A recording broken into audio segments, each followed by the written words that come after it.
많은 사람들이 하나님을 믿지 않는 이유가 있습니다. 세상이 이렇게 불공평한데 악인들이 이렇게 잘 되고 의롭고 가난한 자들이 짓밟히는데 정말 신은 살아있는가?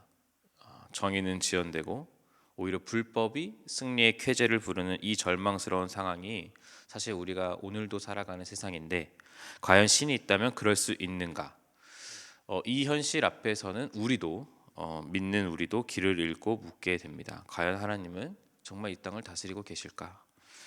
근데 여러분, 다윗이 이 혼란스러운 상황에서 영원히 흔들리지 않는 우주의 중심에 굳게 세워진 영원한 공의의 보좌를 선포하면서 시편 9편을 통해 이 질문에 대한 답을 어느 정도 우리에게 제시해 주고 있습니다. 다윗은 단순히 개인의 어떤 그 위기 탈출을 넘어서 그 기쁨을 넘어서서 불의한 세상 속에서 하나님의 통치, 그분의 성품인 공의는 결국 승리한다는 찬양을 부르고 있는 것이죠. 그리고 그리스도께서 택한 자들에게 이것은 위로가 될 것이라고 지금 다윗이 천국에서 우리를 위로하는 것 같습니다. 다윗이 1절과 2절에서 벅찬 가슴을 안고 찬양합니다. 내가 전심으로 여호와께 감사한다. 여러분, 조건적이고 부분적인 감사가 아니라 온 존재를 쏟아붓는 감사의 찬양, 전심을 강조합니다. 여러분, 다윗의 전심이 무엇인지를 우리는 일단 살펴봐야 하는데요. 다윗은 지금 구원받아서 물론 너무 기쁠 겁니다. 지금은 구원의 결과가 너무나 행복할 겁니다. 그런데 다윗은 구원받아서 기쁘기도 하지만 우리가 꼭 기억해야 될 게 다윗은 구원자이신 하나님 그분 자신을 기뻐했다는 겁니다. 다윗은 그분을 즐거워한 겁니다. 하나님 안에서, 그분 안에서 그분만으로 가장 깊은 만족을 누릴 때 우리는 오늘 다윗처럼 전심으로 하나님을 찬양할 수 있는 것이죠. 이것이 참된 찬양이기도 하고요. 그리고 역설적이게도 이 찬양이 우리에게는 가장 기쁨이고 우리가 하나님의 자녀라는 표지이기도 합니다. 무엇보다 다윗이 하나님 그분을 기뻐하고 있는데 오늘 이 시편 9편에서는 어떤 하나님을 기뻐하고 있는가? 바로 공의로우신 하나님입니다. 3, 4절을 보시면 내 원수들이 넘어졌는데 주께서 나를 변호하시고 보좌에서 의롭게 심판하셨기 때문이라. 여기서 하나님께서 재판장으로 묘사되고 있습니다. 이게 무슨 의미입니까? 원수를 넘어뜨리는 것은 다윗이 아니라는 겁니다. 우주의 재판장이신 하나님께서 정당하게 판결하셨다라는 것이죠. 즉 모든 것이 하나님께 있고 그분이 모든 것을 정의롭게 판단할 것이니 그분만을 신뢰하고 의지하자는 겁니다. 여러분, 진정한 정의는 결코 우리 안에서 스스로 만들어낼 수 없습니다. 그리고 우리가 만든 정의는 완전한 정의가 될 수 없습니다. 정의는 외부로부터, 우리의 시각으로 볼 때는 하나님으로부터 주어져야 합니다.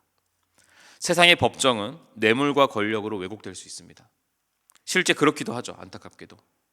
그러나 하나님의 법정은 한치의 오차도 없습니다. 그래서 억울함 속에서 분노로 밤을 지새우는 자들에게 이 의로운 재판장 하나님이라는 존재는 강력한 위로이자 소망이 된다는 것을 지금 시인이 너무 잘 알고 있는 것이죠. 하나님의 공의, 그 준엄함 앞에서 인간의 교만은 마른 풀과 같이 시들고 말 것임을 저는 믿습니다. 이것을 표현해 주는 게 5절이죠. 그들의 이름을 영원히 지었다. 흔적도 없이 사라졌다는 겁니다. 사랑하는 다음 가정 여러분, 죄는 그 자체로 본성이 파괴적입니다. 그래서 죄로 인해 쌓아진 모든 것들은 하나님 진노의 불꽃 앞에서 한 줌의 죄에 불과합니다. 죄에 불과합니다. 그러니 세상의 헛된 영광에 마음을 빼앗기실 필요가 없습니다. 그것들은 곧 기억조차 되지 않을 진짜 하나님의 준엄함 앞에서 흩어질 죄에 불과하다는 것을 명심하시고 주님의 정의에 공의에 소망을 두는 우리가 되길 바랍니다. 시인도 고백합니다. 여호와께서 영원히 앉으시며 심판을 위하여 보좌를 준비하셨다. 공의로 세계를 심판하시며 정직으로 만민에게 판결을 내리시로다. 여러분, 이 진리 앞에서 우리가 가져야 될 태도가 있습니다. 10절에 주의 이름을 아는 자. 이 표현은 단순히 하나님에 대해 안다는 뜻이 아니라 인격적인 교제를 통해 하나님의 성품을 경험적으로 아는 것을 의미합니다. 역사적으로 수많은 믿음의 선배들이 사랑했던 것이 하나님을 경험적으로 아는 것이었습니다. 하나님의 신실하심, 자비하심, 거룩하심을 아는 자는요, 결코 자신을 의지할 수 없죠. 나보다 하나님의 방법이 지혜롭다는 것을 알고 나보다 하나님이 선하다는 것을 알기 때문입니다. 그래서 여러분, 정말 우리에게 필요한 것은 하나님을 아는 겁니다. 근데 그분을 경험적으로 아는 거죠.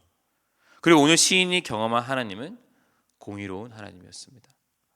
우리 역시 공의로운 하나님을 경험하길 바랍니다. 무엇보다 12절에 피 흘림을 신문하시는 이 표현은 히브리어로 고엘이라는 단어인데, 고엘은 뭐냐?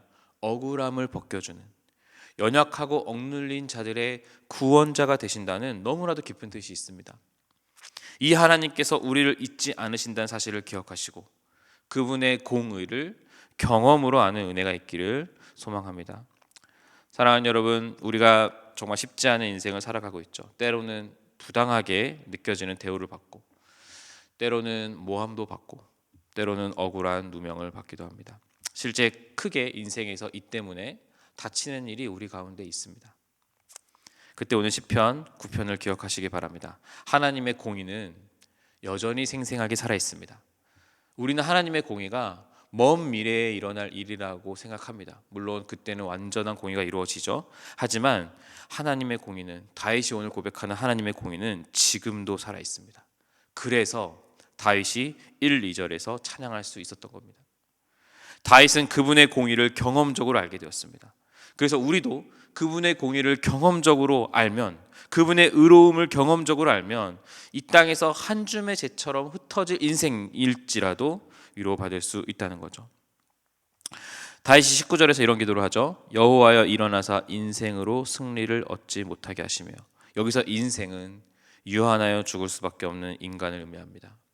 스스로 재판장이 되려고 하는, 스스로 옳다고 여기는 교만한 자들을 향해 그들이 사실은 정의가 아니라고, 본질적으로 비천한 존재임을 깨닫게 해달라고 기도합니다.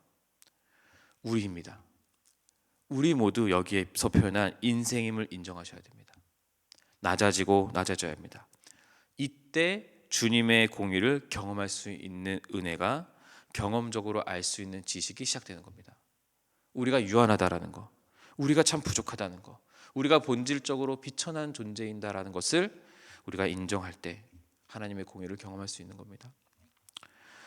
다윗은 인간의 정의는 결국 한낱 안개와 같이 사라질 인생에 불과하니 오직 여호와 하나님의 보좌, 영원히 흔들리지 않는 그것을 붙잡으라고 지금도 우리와 함께 기도하고 있는 것 같다는 생각을 제가 묵상하면서 했습니다. 무엇보다 저에게 은혜가 된 것은 시편 9편에서도 우리 주 예수 그리스도를 묵상할 수 있었던 겁니다. 13절에 나를 사망의 문에서 일으키시는 주여, 나를 미워하는 자에게서 받는 나의 고통을 보소서. 이 본문은 십자가를 생각나게 합니다. 본질상 진노의 자녀인 우리가 오히려 사망의 문으로 들어가 영원한 멸망을 받아야만 했습니다. 이 사망의 문은 내가 들어가야 하는 문이었습니다.